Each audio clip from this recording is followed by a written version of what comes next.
Admiral Kim Soo-jin's boots clicked against the polished crystal floor as she walked into the massive chamber. The sound echoed in the silence, making her feel very small. Above her, 12 different alien species sat on floating platforms that glowed with soft light. Their faces were hidden behind masks and energy shields, but she could feel their eyes watching her every move. Soo-jin had dreamed of this day for years. Today, humanity would finally become full members of the Galaxy Council. After 50 long years of proving themselves, of fighting and dying for alien worlds, of sharing their best technology and brightest minds, the humans had earned their place among the stars. The journey from Earth had taken 3 weeks, but Soo-jin didn't feel tired. Her blue uniform was still perfect, every medal and badge exactly where it should be. Ambassador Choi Jun-soo stood beside her, along with 12 other human representatives. They had practiced this moment so many times. The Thylorian Chancellor floated high above them. His voice was like music when he spoke, but there was something cold in it that made Soo-jin's stomach twist with worry. "Representatives of Earth," the Chancellor said, his words bouncing off the crystal walls, "your species has completed its probationary period with the Galaxy Council."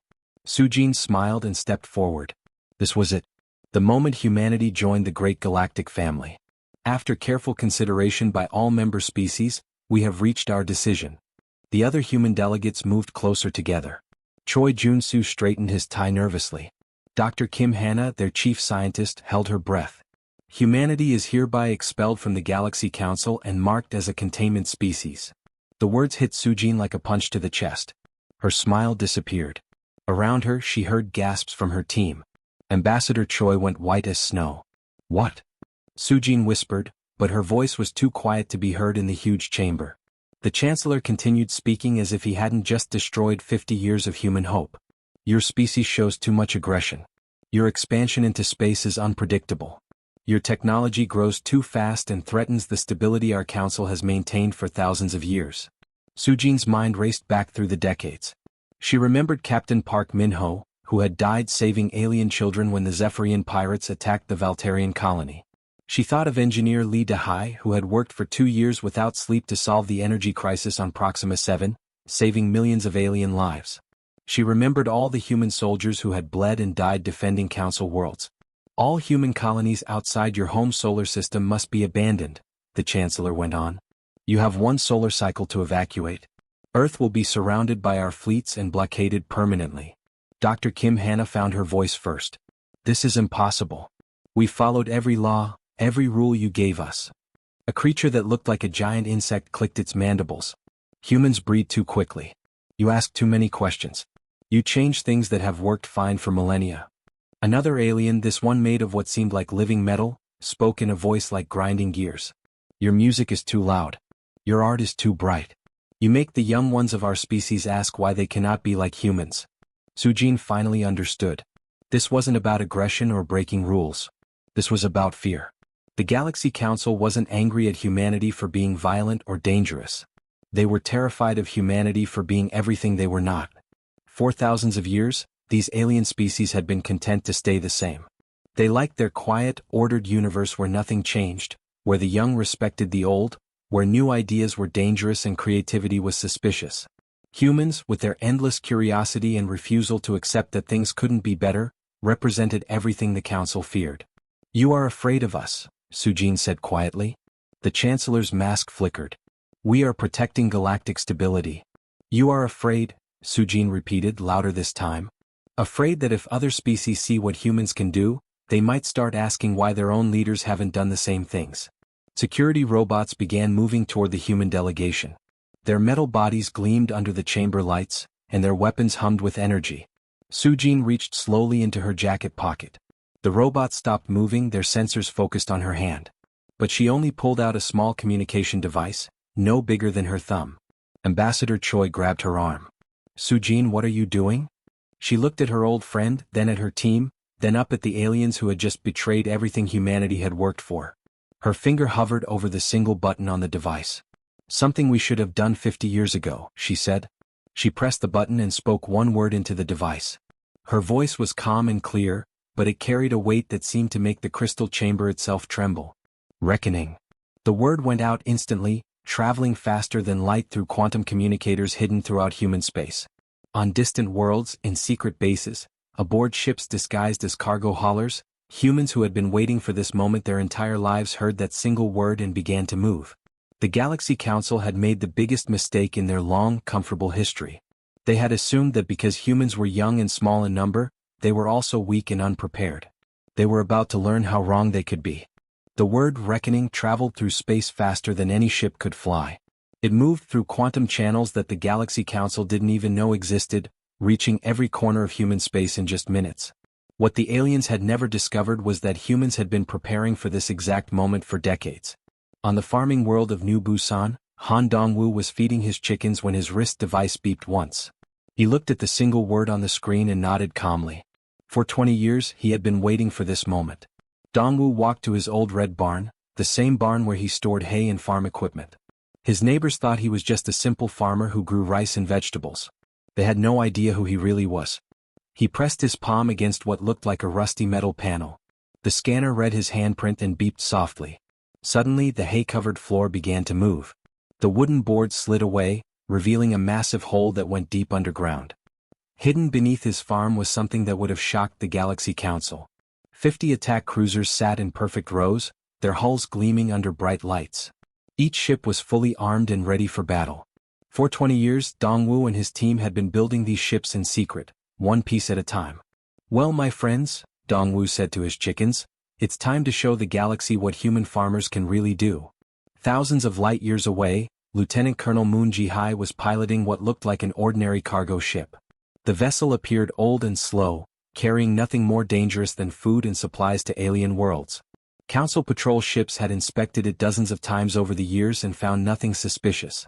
When her communicator buzzed with the word, "reckoning," Ji-hai smiled for the first time in months. "Attention crew," she announced over the ship's internal speakers, "this is not a drill. Operation Reckoning is now active." Her 5 crew members, who had been pretending to be simple merchants, moved with sudden purpose. They ran to hidden panels throughout the ship and began pressing sequences of buttons. The cargo ship's outer hull began to fall away like old skin.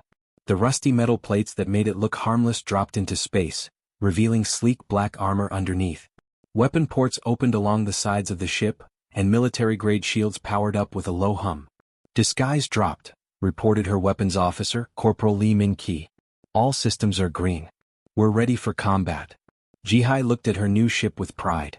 For 8 years she had flown through Council space, mapping their defenses and studying their patrol routes. The aliens thought she was just another human trader trying to make money. They had no idea she was gathering intelligence for this moment. On the Kelthran homeworld, Dr. Yang Taeho was in his laboratory, studying alien plant samples like he had done every day for 15 years. The Kelthrans trusted him completely. He was quiet, polite, and seemed interested only in boring scientific research. When his hidden communicator vibrated against his wrist, Taeho calmly finished labeling his current sample. Then he walked to his computer terminal and began typing very quickly. For 15 years, he had been slowly gaining access to more and more classified information. The Kelthrans had given him higher and higher security clearances, thinking he was just a harmless human scientist. They didn't know that every database he accessed, every password he learned, every security protocol he observed was being memorized and reported back to Earth. Now, with his fingers flying over the keyboard, Taeho began downloading everything. Military fleet positions, weapon specifications, defense plans, communication codes, all of it flowed through quantum channels back to human command centers. "Sorry, my alien friends," he whispered as classified files copied to his hidden drives, "but you should never have trusted the harmless human scientist."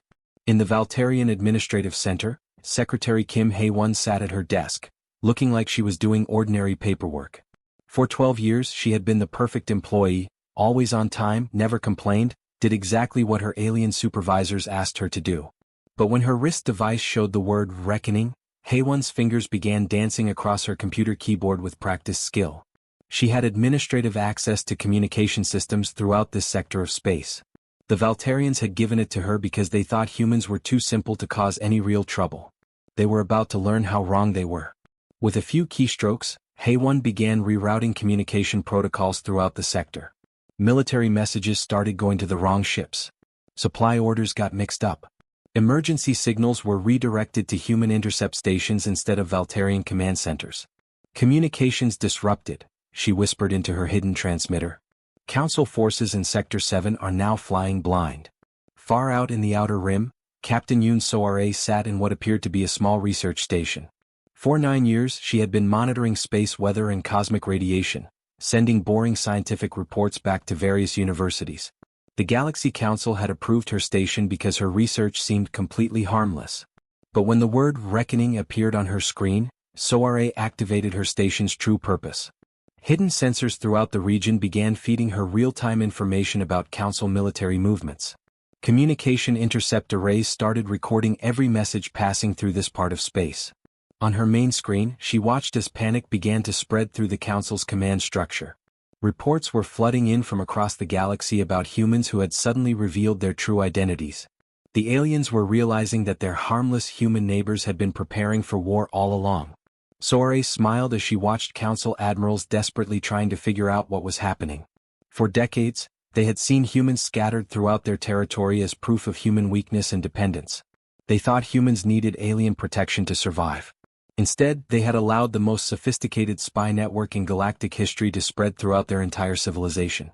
Every human farmer, trader, scientist, and secretary had been gathering intelligence, building weapons, and preparing for this exact moment. The Galaxy Council was about to learn that humans didn't just survive, they planned to win. The Council's first fleet was a sight that had terrified entire star systems for thousands of years. 800 warships from 6 different alien species moved through space like a dark cloud, their hulls gleaming with weapons and shields. The fleet was so large it took 3 hours for all the ships to pass through a single jump gate. Admiral Vextal, the Thylorian fleet commander, stood on the bridge of his flagship and smiled behind his biomask. He had studied every human military action for the past 50 years. Humans were clever, he had to admit, but they were also young and small in number. This would be over quickly. Human forces detected, sir, reported his sensor officer. Small groups, maybe 30 ships total. Vextal laughed. 30 ships against 800?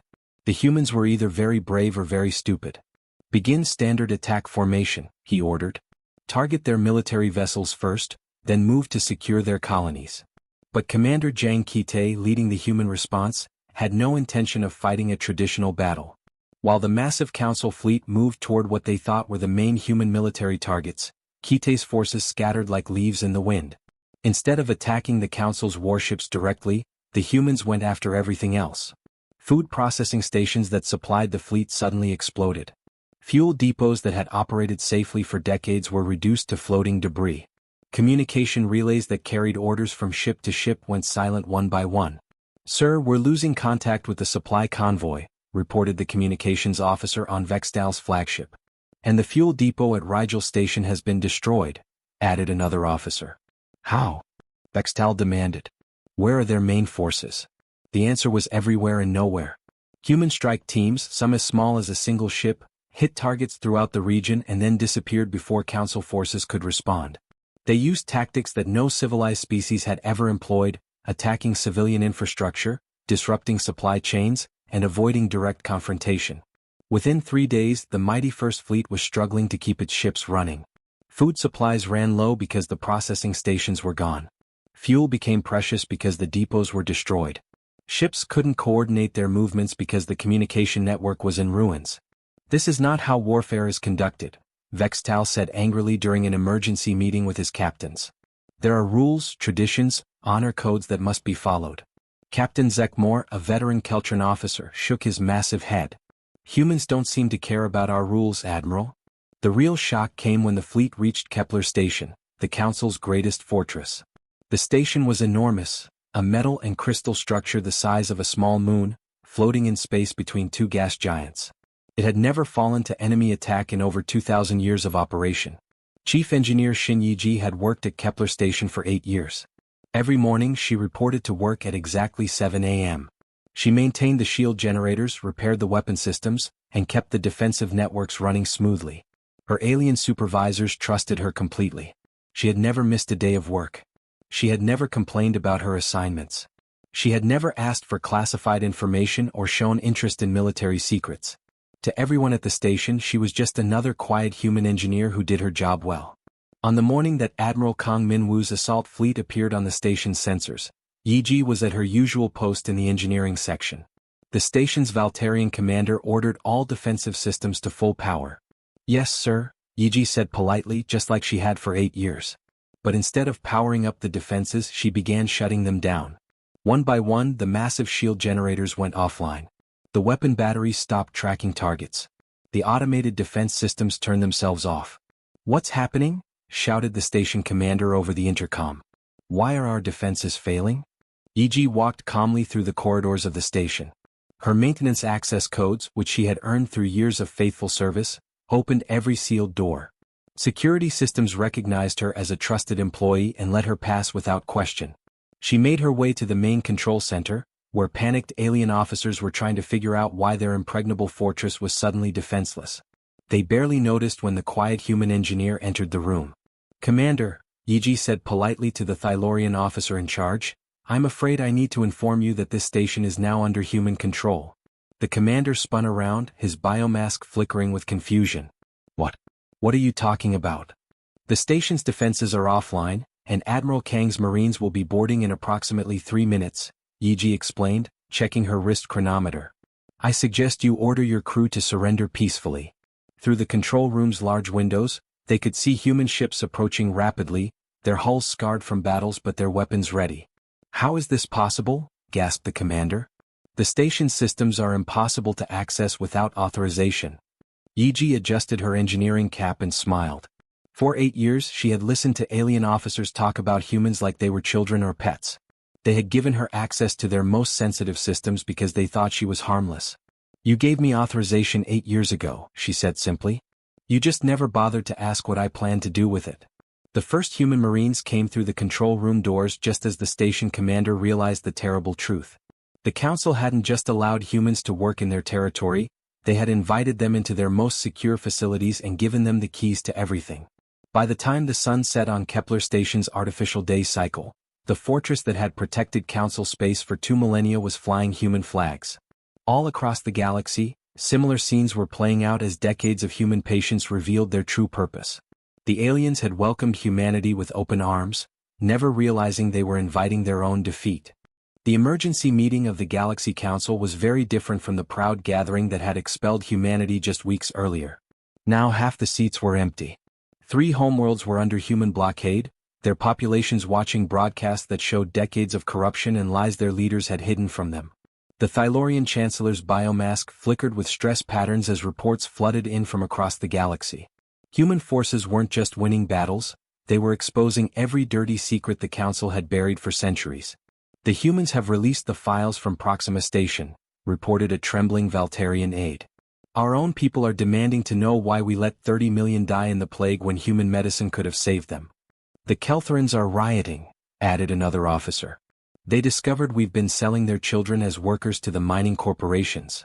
Chancellor Vextal slammed his fist on the crystal table. For thousands of years, the Council had maintained order through careful control of information. The people of each world knew only what their leaders wanted them to know. But humans had been collecting evidence of everything, and now it was all coming to light. Enough, the Chancellor declared. If we cannot defeat them through conventional means, we will use the ultimate option. A shocked silence filled the chamber. Even the most warlike council members had never suggested using the planet killers, weapons so terrible they had been locked away for millennia. The sterilization fleet has been in storage for 2,000 years, whispered the Altarian representative. Those weapons were built to destroy entire solar systems. Then they are perfect for dealing with the human problem, the Chancellor replied coldly. Target Earth directly. Destroy their birth world and this rebellion will collapse.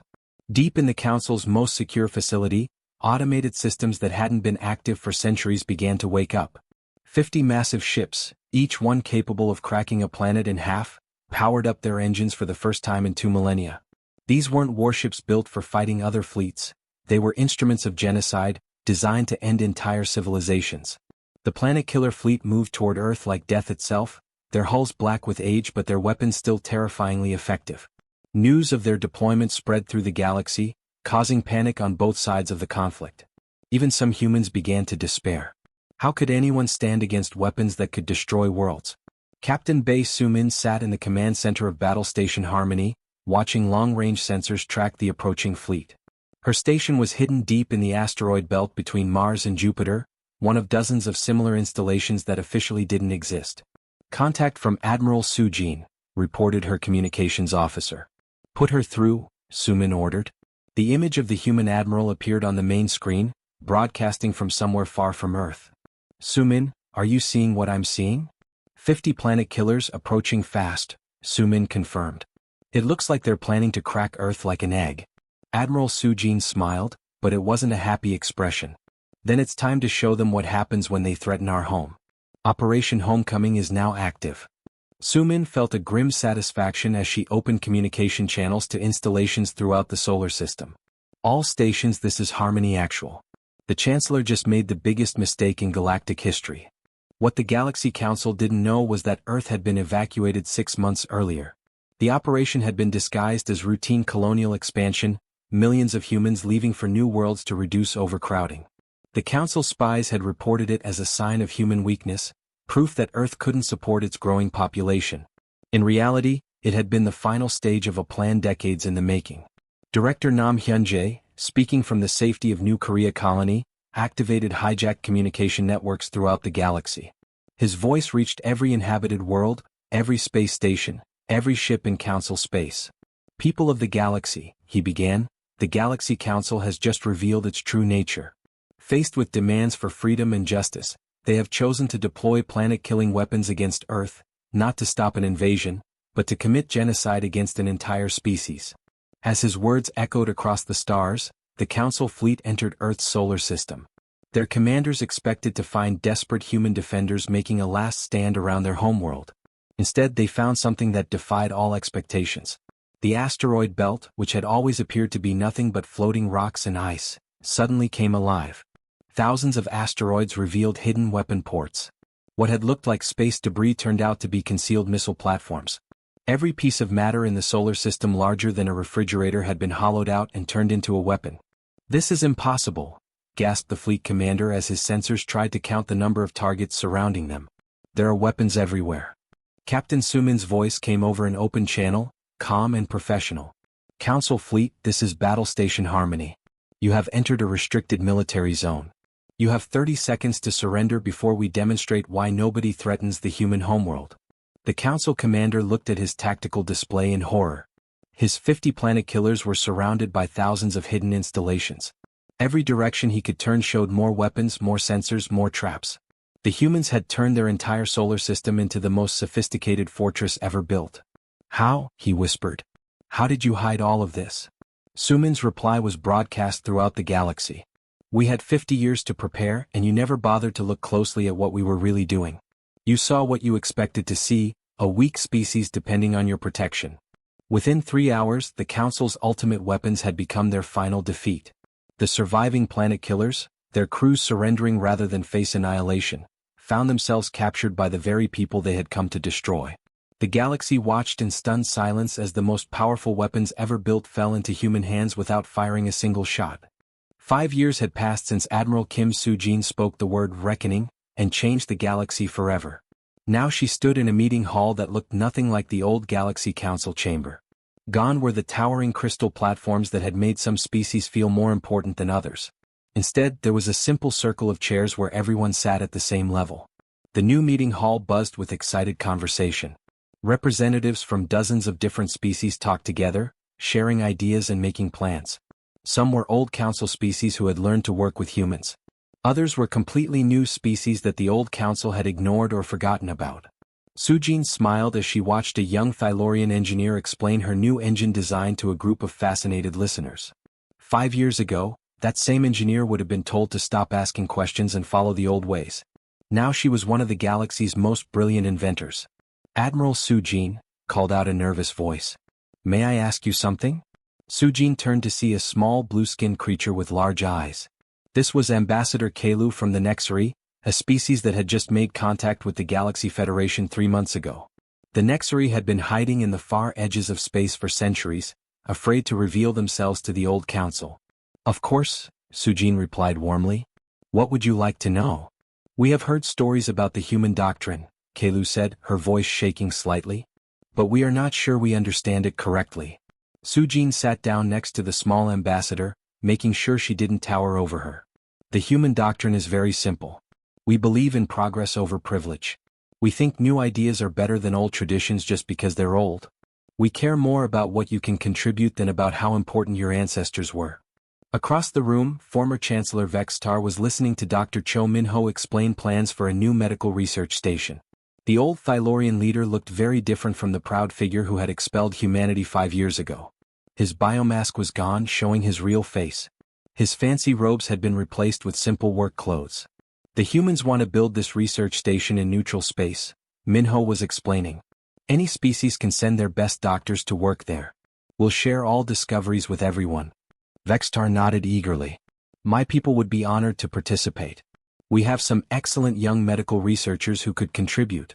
It was hard to believe this was the same alien who had once declared humans too dangerous to exist in civilized space. But Vextar's people had changed dramatically in the past 5 years. Once they stopped fearing new ideas, they had begun inventing things at an incredible pace. Their technology had advanced more in 5 years than in the previous 5 centuries. The old council was afraid of change, Sujin continued, speaking to the young Nexari ambassador. They thought the galaxy worked best when everything stayed the same. But we humans believe that change is good. Growth is good. Learning new things is good. Kalu's large eyes grew even wider. But what if we make mistakes? What if we try something new and it doesn't work? Sujin laughed gently. Then we learn from the mistake and try something different. That's how progress works. Nobody gets everything right the first time. In another part of the hall, Captain Lee Ji-won was reading reports on her tablet computer. Everywhere she looked, she saw good news. The Valterian colonies that had been dying from pollution 5 years ago were now clean and healthy, thanks to human environmental technology. The Keltaran mining worlds that had been worked by slave labor were now run by voluntary workers who were paid fair wages. Former enemies were working together on projects that would have been impossible under the old system. Thylorian artists were collaborating with human musicians to create entirely new forms of music. Altarian engineers were combining their skills with human innovation to build faster, safer spaceships. A young Keltharan diplomat raised her hand nervously. She was barely out of school, but the new Galaxy Federation believed in giving young people a chance to contribute. Admiral, she said in a small voice, what if my people cannot change as fast as others? We Keltharans have always been slow to accept new ideas. Sujin's expression became soft and kind. Then we will help you change at your own pace. That's what being partners means. We don't leave anyone behind because they need more time to learn. We help each other become better. The young Keltharan looked relieved. Under the old council, species that couldn't keep up were often abandoned or treated as inferior. But the humans had a different approach. Dr. Min-ho, now the director of galactic development, stood up to address the group. 5 years ago, the Galaxy Council controlled everything through fear. They were afraid of change, afraid of new ideas, afraid of losing their power. But fear makes people weak. It makes them stop growing. He gestured around the room at all the different species working together. Look what we've accomplished when we stop being afraid. Dead technologies have been brought back to life. Dying civilizations have been saved. Species that had been enemies for centuries are now friends. As the meeting ended and representatives began to leave, Sujin received a message on her communicator. It was from the outer edge of the galaxy, where human exploration ships were always looking for new worlds and new species. Admiral, the message said, we've made contact with another species. They call themselves the Zorani, and they're asking if they can join the Galaxy Federation. Sujin smiled as she read the message. It seemed like every month brought news of another species that wanted to join their growing community. The galaxy was bigger and more diverse than anyone had imagined, and humans were helping to bring everyone together. The old Galaxy Council had ruled through fear and control. But the new Galaxy Federation was built on something much stronger: hope. Hope that everyone could become better than they were. Hope that working together was better than fighting alone. Hope that the future could be brighter than the past. And at the center of it all was a simple human truth that was changing everything. Everyone deserves a chance to grow, to learn, and to become more than they are.